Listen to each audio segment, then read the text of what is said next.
What's up, everyone? Welcome to this day in Philly Sports History for September 18th, 2024. I'm your host, Jim Montgomery. Welcome to a Wednesday edition of the podcast. Happy Hump Day to everyone out there. Before we get started, let's go over a few housekeeping notes. Be sure to follow me on social media, Jimbo_Mont at Twitter and TikTok, at Philly Jimbo on Instagram. Subscribe to the YouTube channel, Jimbo_Mont, and help spread the word. Definitely growing this thing. Lots of fun. We're having lots of good things coming up on the horizon. So stay tuned for that. So spread the word, spread the love. If you're listening and enjoying it, let someone else know and have them check it out as well. And make sure they subscribe to the YouTube channel and then leave comments and reviews and all of that other good stuff because it all helps the algorithm out. Check out my boys over at the Clashing Conferences podcast, doing great things for baseball and football over there. This week should be an interesting one on the OG NFC East one. Excuse me. Phillies Mets recap coming up on the baseball one. So should be a good time. They're doing great things. That's available wherever you get your podcasts as well as on YouTube. And then go check out Philly Goat. I think after last Monday's Eagles game, the most appropriate shirt to have is I have a toxic relationship with Philly sports. I think we all do. So go check that out. Use the promo code Jim Montgomery for 10% off your order. They have all your election needs covered too. A lot of fun shirts over there for the election, even some hats. So go check that out. They have I think it's hilarious, and it's gonna probably annoy a lot of people, which sometimes I think when it comes to politics, I'm all for. But make October red again hats. So go check out Philly Goat. Use the promo code Jim Montgomery for 10% off your order. And that's phillygoat.com. All right, so let's kind of recap and put the final nail in the coffin, so to speak, on this Eagles-Falcons game. And give a huge shout out to our friend Matt from Fort Washington, who called into the Back to the Future voice and text line and kind of set me straight. Reminded me that all through the past year or so, we've been talking about new Philly versus old Philly mentality. And I definitely came on very doom and gloom, old school Philly yesterday. And he's right. He said we were playing without A.J. Brown. 100%. That did make a difference. I think the offense is going to miss him. And there were times, one of the good things about our seats being so high up in the stadium is you get to see a lot of things with formations and plays developing. And I don't know if this was on Devontae, if it was on Jalen, if it was on Kellen Moore, or who really should take the blame for this. But I don't think they took advantage of what the Falcons defense was giving them. And maybe the Falcons were disguising it. I don't know. But it seemed like almost every play, after the play started and Devontae would run his route, like the safeties were kind of committing toward like the other side of the field with Britton Covey and Jahan Dotson that side. So I felt every single play almost that if Devontae just kind of faked, because he kind of was doing a lot of cross and curls. If he kind of just faked that and then shot, and the deep ball was there every time. So hopefully they are able to see what I saw, because I was basically talking to the pilot of the Goodyear blimp. That's how high our seats are. But in all seriousness, I felt that was there multiple times, and they did not take advantage of it. So I don't know if that's on Devontae for not noticing it. Maybe it was me for having too many Miller Lights and thinking I saw something that wasn't there. Or what, but I just felt like a couple of those times, even if they didn't throw it to him, just to fake it and just take them out deep, it may have opened up things more for a Dallas Goedert or something underneath. But that's why I get paid to do this, and Kellen Moore gets paid to call the offense. But I thought that was there. Matt also brought up the field goal in the first half. He kicks a field goal there instead of going for it on 4th and 3 or 4th and 4. We're having a different conversation, maybe. But he's right. Got to get back to that new Philly mentality, not fall into the typical Negadelphia attitude and mindset. Because he is correct. This season is not over. If you go back to the questions, the 20 questions in 20 days we did, when I did the season preview, I said the start of the season is going to be rough. I didn't necessarily think the defense was going to look that bad, but I said 2-2 or 1-3 is certainly possible in this 4 games. Didn't expect the Saints game to be one of the ones that were kind of like, oh, this is going to be a tough game. So there's still lots to fix. Hopefully they can salvage one of these next 2 games. Go into the bye 2-2. You have Sidney Jones coming back, and hopefully that will do some things and allow things to happen in the secondary. But he's right. We're going back New Philly. Going to get that hashtag going again. Hashtag New Philly. But one thing, too, I did spend some time looking at some of the replays of the game. And if we go back to the play call, the pass to Saquon that he dropped, the analytics probably said that's what you do there. I know a lot of folks were talking about, with the eye test, you do this, you don't take the chance. The truth of the matter is, the play worked. I mean, it was the right play call there. Saquon just did not catch the ball. He catches it. Nobody's even talking about this. And I know some people are out there saying, well, just because even if it would have worked, doesn't mean it's the best decision. But I don't know. I think it was the right play call, and I'm fine with it because Nick Sirianni has been aggressive his entire time here. So that plays right into that. I don't mind it whatsoever. I think even like the people saying you should have gone for it then on 4th and 3. Again, I mean, you have to believe that, I mean, percentage-wise, you go up there and you make it so they have to score a touchdown by kicking the field goal. Unfortunately, they did. So I mean, it is what it is. I don't have a problem with it. Even and if we're being completely honest, I don't have a problem with him not going for the field goal in the first quarter. I said it at the time. It wouldn't necessarily have been my decision, but again, this is what he's done consistently. So when it works out, nobody has an issue with it.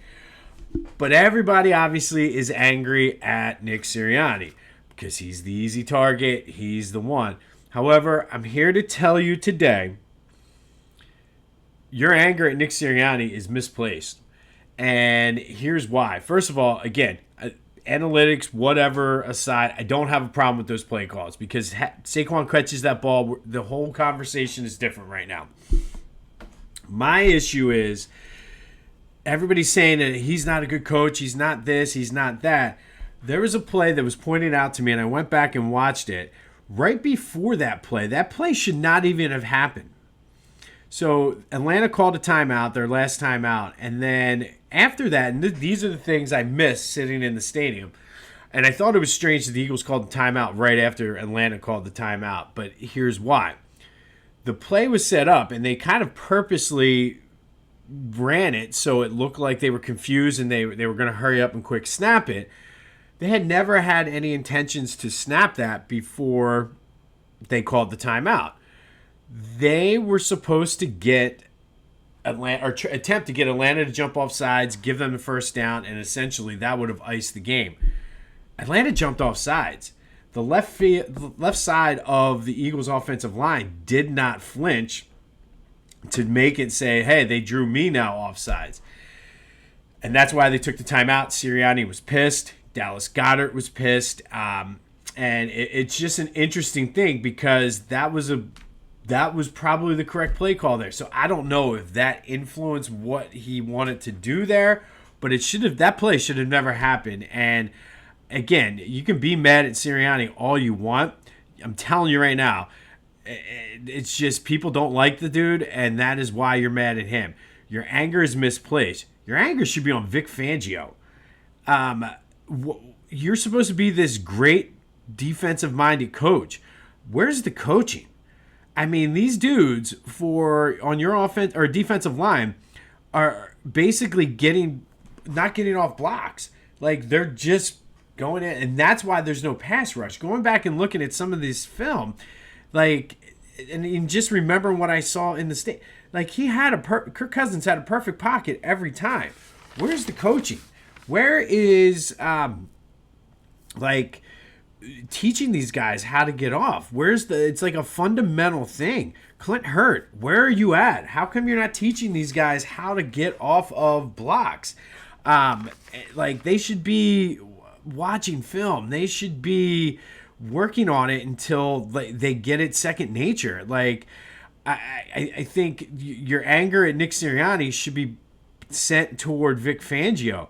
And truthfully, I think it's time we start having this conversation. And this might be borderline old Philly, Matt, so I apologize. But maybe it's time to start like questioning Howie. And maybe these guys from Georgia just aren't that good. I mean, it's quite possible that they're just not that good. But I mean, go back to Fangio. Yeah, guys out of position, guys not having containment on the outside. Like to me, this is a coaching thing, and everybody wants to talk about Nick Sirianni and blah blah blah blah blah. Listen, it's been perfectly clear that the defense, even more so than the offense, is Vic Fangio's. So why is Vic Fangio getting a pass? Because he's old, like that. And listen, I'm not sitting here making this. I love Nick Sirianni and blah blah blah blah blah. However, let's put the blame where it belongs. The defensive woes are 100% on Vic Fangio and Howie Roseman. And Vic Fangio is supposed to be this great coach. Where's the coaching? Like these guys, I mean, like better technique. I taught kids better technique in kindergarten flag football. Like these guys are not getting off blocks.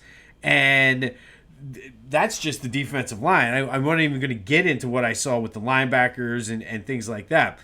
I will say, I mean, again, it's just one of those games where had Saquon made that catch or the Eagles would have stopped the Falcons, we're having different conversations. So there's the new Philly mentality. Thanks for the reminder, Matt.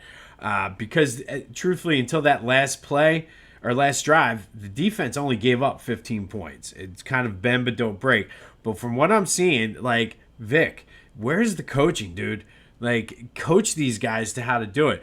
I think you got to get yourself, Clint Hurt, and hell, bring in Jeff Stoutland. Stoutland will give you some tricks on how to beat some things. Like, they all three need. Nick, you are the head coach, the CEO head coach. You need to coordinate this and get those three minds together.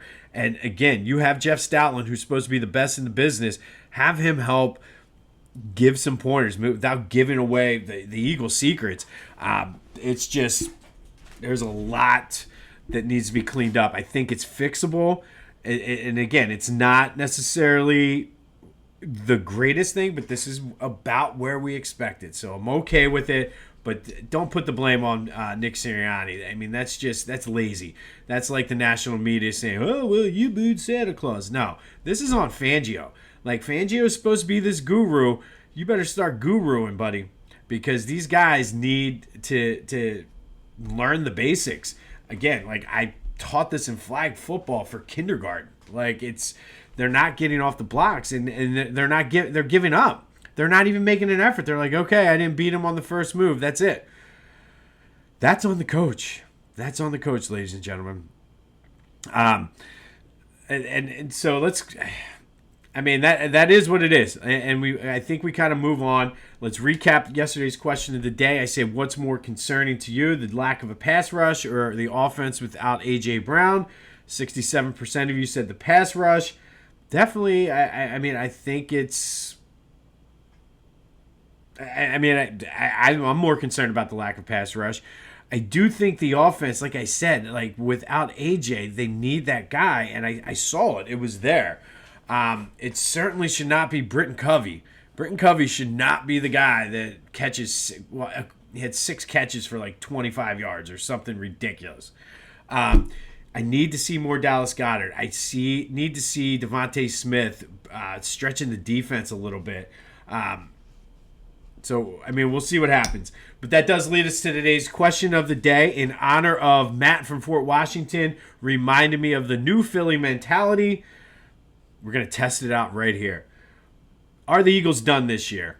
267-495-8531. That'll get you in. I heard a lot of folks yesterday on the radio saying they're out on the season already after 2 games.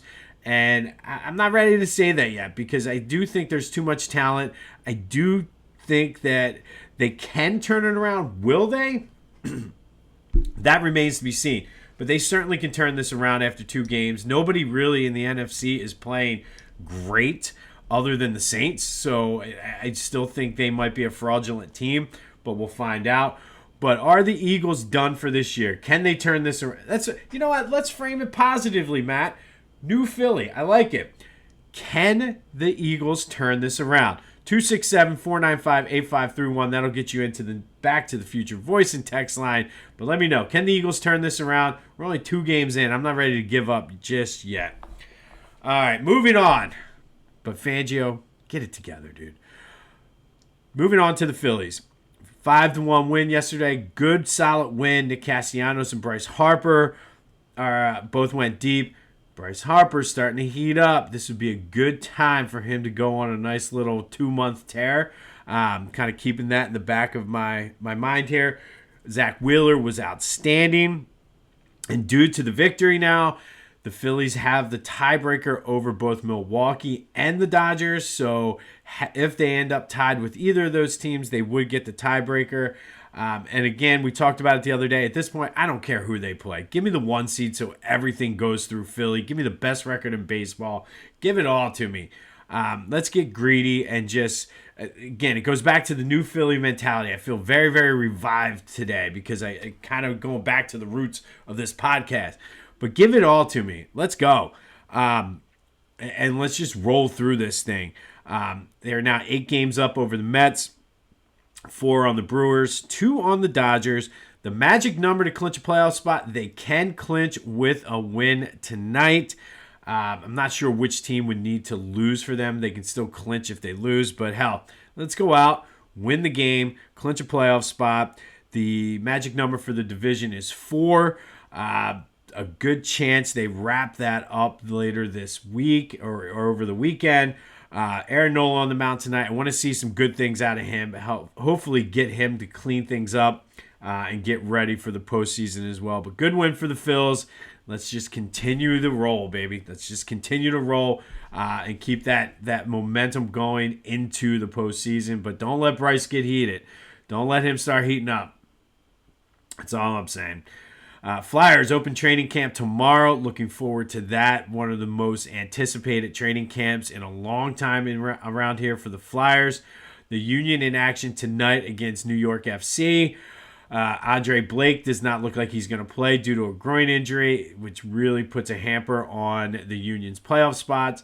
They're 3 points out of the playoffs with like 4 or 5 games left. So every game's important. This would be a huge one if they could get some points tonight. All right, today we're going to go back to 2005. And on this day in 2005, Eagles beat the 49ers 42-3 in the home opener. This was the post Super Bowl 39 season. They had all that drama with T.O. during training camp, doing the sit-ups on his driveway, all of that. They had the rough first game against Atlanta, if you remember, when Ike Reese baited Jeremiah Trotter into getting ejected from the game. But the Eagles offense exploded this day at the Link. And this game had a little bit of everything. Donovan went 23 for 29 for 342 yards, 5 touchdowns, leading the Eagles to a 28-0 lead at halftime. I remember this game. We were like, all right, we're going to be home early tonight, making plans to go to the bar. T.O. had 5 catches for 143 yards and 2 touchdowns, including a 68-yarder. Also went over 10,000 yards for his career on this day. The Eagles set a team record for total offense in a game with 583 yards. It would later be broken in 2010, that Washington game where Michael Vick went off. Mark Simoneau even got in on the action, kicking an extra point for David Akers, who hurt his hamstring and was a little wobbly, but I do remember Mark Semino coming out and kicking the extra point. That Eagles season was an interesting one. They would be 3-1 before the wheels completely came off with the whole T.O. versus Donovan. Injuries caught up with them. But on this day, back in 2005, we had a glimpse of what should have been. I'm not going to say what might have been. This is what should have been. This offense with Donovan and T.O. was 100% outstanding. And it's a shame that the two of them could not get it together. I cannot put this on one or the other because both of them are equally to blame. All Donovan had to say, even if he didn't believe it, was we should pay T.O. But on this day anyway, they were outstanding. Eagles beat the 49ers 42-3. T.O. 5 catches, 143 yards, 2 touchdowns. McNabb throws for 5. Mark Semino's kicking extra points. It was a fun day at the Link. Little did we know what was about to happen to this team. All right.